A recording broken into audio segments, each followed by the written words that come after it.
there, this is LEGO Dynasty, and today I'm coming at you a review on the LEGO Batmobile Tumbler set. It is set number 76240, is rated ages 18 and up, and comes with 2,049 pieces. This set is inspired, or well, really based off of The Dark Knight from Christopher Nolan's Dark Knight trilogy, and features two minifigures, those being The Dark Knight himself, Batman, and Heath Ledger's Joker. This is an amazing UCS style set and is meant for, high-end collectors, but also has a lot of nice detail, and it's just an amazing set. While the set is marketed towards collectors, those mean 18 and up, those younger can still own this set. It's just does have a level of complex building techniques, not too much, but it's just not a whole lot of play functionality is included in this set. It is simply meant for display. So without further ado, let's get into this, starting with the box. So you can see the nice sleek 18 plus black of the 18 plus lineup sets. Got the DC and the Dark Knight logo in the bottom there. See the Tumbler looking excellent, also with my light there. And you can see some of the same details I was saying. Batman on the side.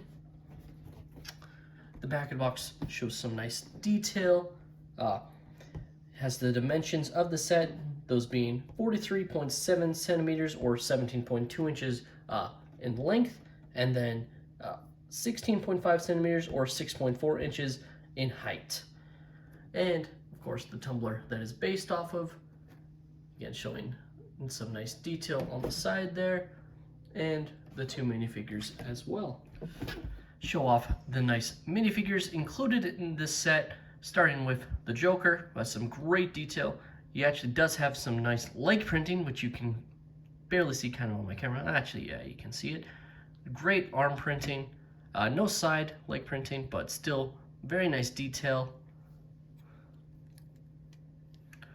Does have the double-sided face with him smiling, probably doing his monologue to Batman, and just in general is a great figure. Next we have the Batman himself, who also was updated and looks excellent with some very nice leg printing, but surprisingly no arm printing. That's probably the biggest surprise. Typical Batman design for the head, so just a stoic look, and then him with a grin, and then just showing off the back printing. Looks like so, and is very nicely detailed as well. And of course the minifigures do come on this nice little stand, though this is kind of more based off of the 1989 Batman design, since they don't really fight on something similar to this. I think this is very similar to what comes in the 1989 Batmobile, which I do not own, but I've obviously seen reviews on. So not really much to it. Maybe it would have been better if they just included these figures onto like the stand for the Tumbler, but still a nice design nonetheless. Would have been nice to get a third minifigure for sure, but probably to be expected. I mean, the 1989 Batmobile did get 3 figures, so could they have thrown in Harvey Dent, who obviously was pivotal in this movie as well, maybe, or even Maggie Gyllenhaal's character, who I forget. Rachel, the character of Rachel, who we've never gotten a figure for. Even Captain Gordon. But overall, these are 2 very detailed figures and very awesome figures to collect for sure.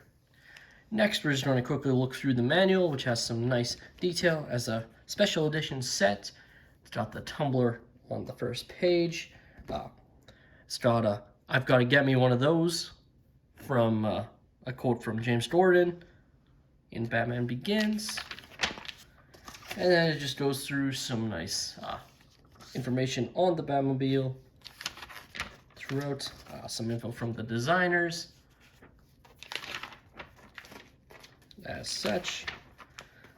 And it does not continue on the black outline, which would have been nice. I mean, I was always a fan of it, but some people weren't, so they have went away from that. But you can see, and just a minor side note, the first bag pretty much, this is a 400-page manual, and the first bag alone basically takes up 100 of those pages.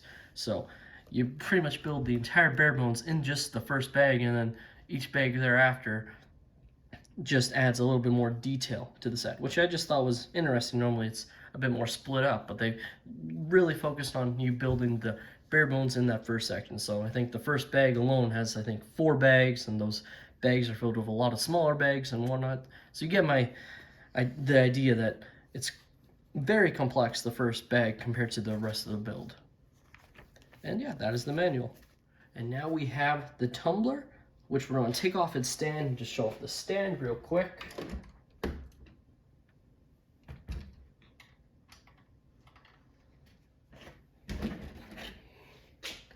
So, the stand has a nice plaque, which is of course a sticker. They never like to print these pieces, though I hope one day they will. Some nice information. So the weight is 2.5 tons, can speed up to 200 plus miles per hour, 0 to 60 in 2.9 seconds, etc. You can kind of pause and read it if you would like. And then a pretty nice design for the stand. The Tumbler sits on top of this, which I'll show how in a moment.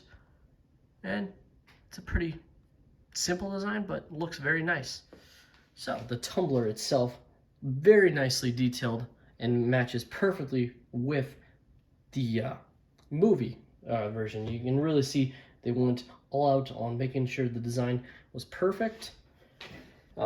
Just to show off where the panels, or the Tumbler sits on the stand, you see these white back in here.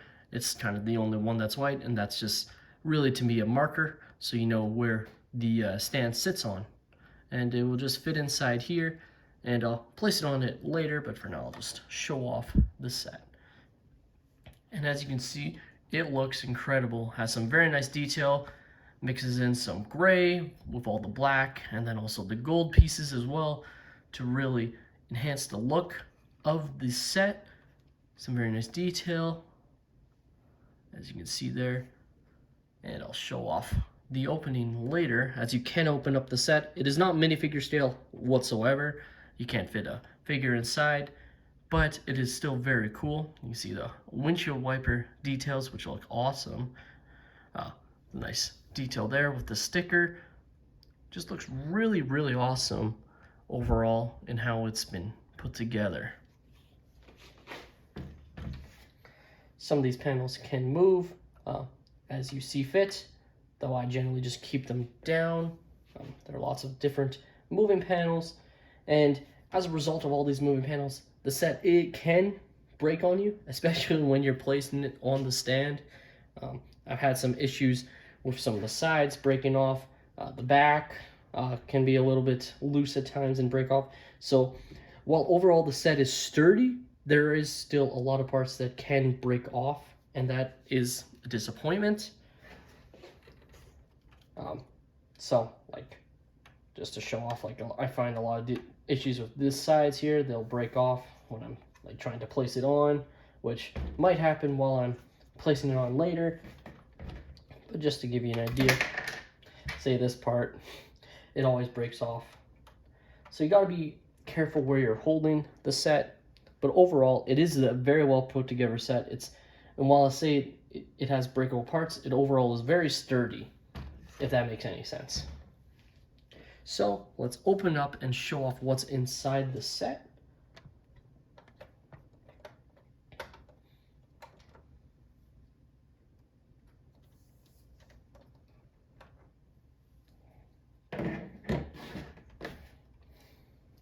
So you just open it up like so to reveal some panels on the inside. There's not a whole lot of room, obviously, but it has some very nice detail nonetheless. So you have the 2 seats you can make out there, and then the left side is where Batman would drive. There are some nice details on the inside, which can be hard to see just in how the set has been put together, but there are some nice sticker details with computer panels there. Try and show off. You can see one right in that corner there. just right in there. Same on the other side. And it still looks really, really nice. Now, of course, would have been nice if they found a way to have the bat pod detached from the set like it does in the movie, but they didn't do that. It would have been nice even if they included it, kind of like how the space shuttle includes the Hubble telescope that can just be taken out of or placed inside, etc. But they focused on the overall look of the Tumbler, which I am okay with. This is my first major Tumbler build. I know they released one way back in 2014. Never owned that one, but I do have this one and the accompanying playstyle version that was released, which I'll show off later to compare the sets. But just to show off the two panels, and they just fit in like so. They just fall inside. There's no mechanism. There's nothing, like no studs holding it down. So if you were to move it around, they might pop off, but I think you're unlikely to be putting it upside down anyways. But if you're finding a way to mount it to the wall, similar to the 1989 Batwing, you might find some issues. Not sure if anyone would do that, but if you were planning to, you might either need to glue down these pieces or modify the set in order to hold those pieces on better. So you can place the stand however you like, so you can put it and basically have this hidden. I generally like to place the Tumbler on so it kind of is showing off the stand to the side. And as such, I keep it like that, as the part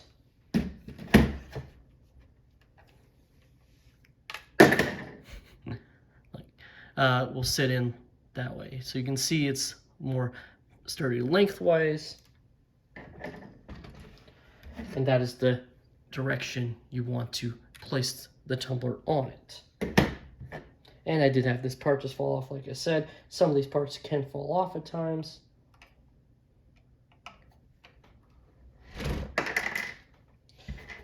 See, this one just falls off a lot. So, just had to rebuild some of the back part as it did fall apart. Like I said, some of these parts are not the sturdiest, but the overall structure of the build is. But just place it on the set.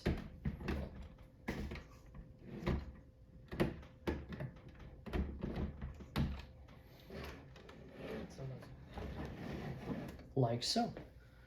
So, at $229.99 in the US and $329.99 in Canada, you are paying quite a bit of money for this set, especially when you compare it to the 1989 Batmobile, which was priced at, I believe, a little bit, it was actually priced at $299 in Canada, but I believe $259.99 US, so Canadians got a little bit of a savings on the 1989 Batmobile, but we're paying a little bit more on the Tumbler. So just an interesting thing to think about when you're purchasing these sets. Personally, I'm a bigger fan of the Dark Knight trilogy, so I always knew once I found out they were going to make this set, I decided not to get the 1989 Batmobile for the time being and focus on this set because I'm just a big fan of those movies. And the Tumbler is probably the most iconic vehicle from those movies, of course, being in all three. You get some great minifigures in this set. The Heath Ledger version of the Joker is an awesome figure, which I had never owned, and the Dark Knight variant of the Batman looks really excellent in detail. The overall set is really good looking. It just has some breakable elements that you'll have to keep in mind when you're trying to move the set. You're generally going to want to find either a display case or just place it somewhere and not touch it, essentially. You're not going to want to play around with the set because then you're probably going to end up having parts of it break off and then you're just going to have to rebuild elements of it. Now, I'm not saying you'll have to rebuild the whole set, as the overall structure of the set is very sturdy. It's just some of these outer details that really fall off a lot when you're moving around. With that being said, I absolutely love this set. I'm very happy to have gotten it. It looks amazing. It's definitely my favorite DC Lego set I've ever owned. And to be honest, I don't own too many of them. But before I finish this review, I do want to compare this Tumbler to the Playstyle Tumbler that also launched at the same time as this set. So, just to show you the difference in size, it's pretty evident. Now, of course, the Playstyle version retails in the United States for $39.99 and $49.99 in Canada, but is an awesome looking set in its own right. I'll just move off the scarecrow so you can better see. And it looks really good as well and captures a lot of the same detail as I said. It's just at a larger scale than this one. But you can really see, looks very nice. So if you're looking just for a Playstyle version, this set is awesome and you're going to be very happy with it. If you're looking for a displayable model that you just want to be able to look at either in a display case, or maybe you'll make a custom coffee table like people do with the UCS Millennium Falcon, or whatever you want to do to display your sets, that one is perfect. So overall, and yeah, you can really see the size difference in the sets. Like there's no comparison. But overall, I love both sets. I'm very happy to own both, and it's really cool to own both, you know, to just compare them like I'm doing right now. Like it just looks really, really cool. So overall, on this UCS Tumbler set, I think you can't really go wrong at all if you want to pick it up. So my final thoughts on this UCS Batmobile Tumbler is it is a great set that might be slightly overpriced if you are looking at price per piece, but overall is an incredible model that I think any Lego Batman or Lego superhero fan would love to have, especially if you're into collecting and displaying your Lego. You get some excellent updated minifigures from Christopher Nolan's Dark Knight trilogy, which as of recently has been probably one of the better things DC has released recently. So we'll see how Matt Reeves and Robert Pattinson's The Batman comes out. I am excited for that film, but overall, Christopher Nolan and Christian Bale's Batman really defines Batman to me. I love these films that they made, and I just think this is an excellent set to represent those films. It's a great callback to that era of films. I didn't think they were going to make one, but I guess it's really awesome that Lego did, and it's great that they made both a play scale and a collector scale model. With that being said, that is my opinion, so let me know down below your thoughts on this Lego set, if you guys are planning to pick it up, if you guys really like the Tumbler, or if you prefer the 1989 Batmobile. Let me know down below, and maybe you'll convince me to pick that one up as well. This has been LEGO Dynasty. Please follow me on social media. Don't forget to like and subscribe, and have a great day, everyone.